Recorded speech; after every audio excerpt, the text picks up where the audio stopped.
അസ്സലാമലൈക്കും. എല്ലാവർക്കും സുഖമാണെന്ന് കരുതുന്നു. നോമ്പിൽ എങ്ങനെ അടിപൊളിയല്ലേ?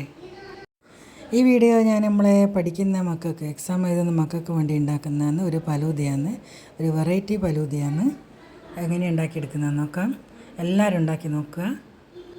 4 ടേബിൾ സ്പൂൺ വെള്ളം, അതിലേക്ക് 3 ടീസ്പൂണോളം കോൺഫ്ലവർ പൗഡർ, അത് കട്ട കുത്താണ്ട് മിക്സ് ചെയ്തെടുക്കുക. എന്നിട്ട് ഡ്രൈ ആയാൽ ഇളം ചൂടോടുകൂടി തന്നെ അതൊരു പൈപ്പിംഗ് ബാഗിലേക്ക് ഒഴിച്ചു കൊടുക്കുക. തണിഞ്ഞു കഴിഞ്ഞാൽ അത് കട്ടയായിപ്പോൾ, അതുകൊണ്ടാണ് ചൂടോടുകൂടി തന്നെ ചെയ്യാൻ പറയുന്നത്.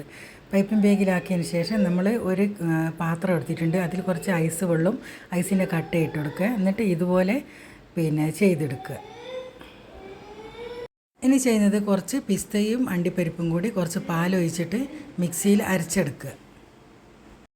ഇത് ഞാൻ 2 ഗ്ലാസ്സിലേക്കുള്ള ഫലൂദ ഉണ്ടാക്കുന്നത്. 1/2 കപ്പ് പാലെടുത്തിട്ടുണ്ട്. അതിലേക്ക് ഒരു 2-3 ടീസ്പൂണോളം മിൽക്ക് മെയ്ഡ് ഒഴിച്ച് കൊടുക്കുക. ഇത് നമ്മൾ സാധാ മിൽക്ക് മെയ്ഡല്ല, അതുകൊണ്ട് നല്ല കട്ടിയുള്ള മിൽക്ക് മെയ്ഡാണ്.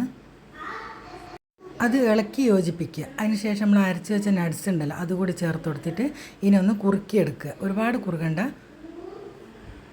ഇത് ഏകദേശം റെഡിയായി വന്നിട്ടുണ്ട്. ഇനി കോൺഫ്ലവർ പൗഡർ കൊണ്ട് നമ്മൾ ഉണ്ടാക്കിയെടുത്ത് സേമിയ ഉണ്ടാക്കിയെടുത്തതാണ്. അത് അരിപ്പയിലേക്ക് ഒഴിച്ച് മാറ്റി വെക്കുക. ഇനി ആ ഐസ് വെള്ളത്തിൽ തന്നെ നമ്മുടെ ഈ മിൽക്ക് തണിച്ചെടുക്കുക. നമ്മൾ ഫലൂദൻ്റെ മിക്സും സേമിയ എല്ലാം ഇവിടെ റെഡി ആയിട്ടുണ്ട്. ഇനി നമുക്കത് സെറ്റ് ചെയ്തിട്ടെടുക്കാം. 2 വലിയ ഗ്ലാസ് എടുത്ത് വെച്ചിട്ടുണ്ട്. ഈ 2 ഗ്ലാസ്സിലേക്ക് മാത്രമേ ഇതുള്ളൂ. കുറച്ച് നട്ട്സ്, ബാദാം, അണ്ടിപ്പരിപ്പ്, പിസ്ത, അങ്ങനെ എന്തെല്ലാം നട്ട്സ് നമുക്ക് ഇതിൽ ആഡ് ചെയ്യാൻ പറ്റും, എല്ലാം എടുക്കുക. ഇത് ഞാൻ സ്ട്രോബെറീൻ്റെ പൾപ്പ് റെഡിയാക്കി എടുത്തതാണ്. ഈ സ്ട്രോബെറി പൾപ്പ് തന്നെ വേണമെന്നില്ല, ജാം ഇഷ്ടമുള്ളവർ ജാം യൂസ് ചെയ്താലും മതി. പിന്നെ കുറച്ച് കസ്കസ്, അത് പൊതിർത്താൻ മറന്നുപോയി, അത് ഒരു 2 ടീസ്പൂണോളം പൊതിർത്ത് വെച്ചിട്ടുണ്ട്. ആദ്യം ഗ്ലാസ്സിലേക്ക് സ്ട്രോബെറീൻ്റെ പൾപ്പ് ഇട്ട് കൊടുത്ത് അതിന് ശേഷം നമ്മൾ സേമിയ ഉണ്ടല്ലോ, ഒന്നും ആവില്ല, നല്ല അടിപൊളി സേമിയാണ്, അത് ചെയ്ത് കൊടുക്കുക. പിന്നെ അതിൻ്റെ മേലെയായിട്ട് നമ്മൾ കസ്കസ് ഇട്ട് കൊടുക്കുക. പിന്നെ നമ്മളുടെ മിൽക്ക് ഒഴിച്ച് കൊടുക്കുക. പിന്നെ നമുക്ക് ഏത് തരം നട്ട്സ് വേണമെങ്കിലും, ഇനിയിപ്പം ഫ്രൂട്ട്സ് വേണമെങ്കിൽ ഫ്രൂട്ട്സ് ഇട്ട് കൊടുക്കുക. നട്ട്സാണ് ഫലൂദക്ക് വേണ്ടത്. പിന്നെ നമ്മൾ ചെറിയ പഴം ഉണ്ടെങ്കിൽ അത് കട്ട് ചെയ്തിട്ട് ഇട്ട് കൊടുക്കുക. ഇന്ന ഫ്രൂട്ട്സ് ഒന്നും വേണമെന്നില്ല, അവരവരെ വീട്ടിൽ ഇഷ്ടമുള്ളത് ഇട്ട് കൊടുക്കുക, അവരവർക്ക് ഇഷ്ടമുള്ളത് ചെയ്തെടുക്കുക. പിന്നെ ഇതുപോലെ സെറ്റ് ചെയ്തിട്ടെടുക്കുക. ഫലൂദക്ക് കോൺഫ്ലെക്സ് നിർബന്ധമാണ്. പിന്നെ നമ്മളിത് സെറ്റ് ചെയ്യുന്ന സമയത്ത് മാത്രം കോൺഫ്ലെക്സ് ഇട്ട് കൊടുത്താൽ മതി, അല്ലെങ്കിൽ അത് അലിഞ്ഞു പോകും, ഒരു ഇത് ഉണ്ടാവും, തിന്നാൻ രസം ഉണ്ടാവില്ല. മക്കളെ എല്ലാവരും നന്നായിട്ട് പഠിക്കുക, ഇടയ്ക്ക് ഇങ്ങനെ ഒരു ഫലൂദയെല്ലാം കുടിക്കുക, ഹാപ്പി ആയിട്ട് എക്സാം എഴുതുക.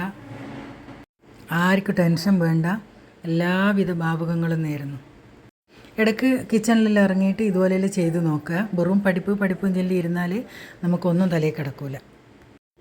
കളിച്ചുകൊണ്ട് പഠിക്കുക, കൃത്യസമയത്ത് ഉറങ്ങുക, ഇടയ്ക്കിടയ്ക്ക് മുഖം നന്നായിട്ട് കഴുകുക, നല്ലോണം വെള്ളം കുടിക്കുക. എല്ലാവരും ഹാപ്പി ആയിട്ടിരിക്കുക, ടെൻഷൻ ഫ്രീ ആക്കുക. വീഡിയോ ഇഷ്ടമായി എന്ന് കരുതുന്നു. ചാനൽ ആദ്യമായിട്ടാണ് കാണുന്നെങ്കിൽ ഒന്ന് സബ്സ്ക്രൈബ് ചെയ്തേക്കണേ.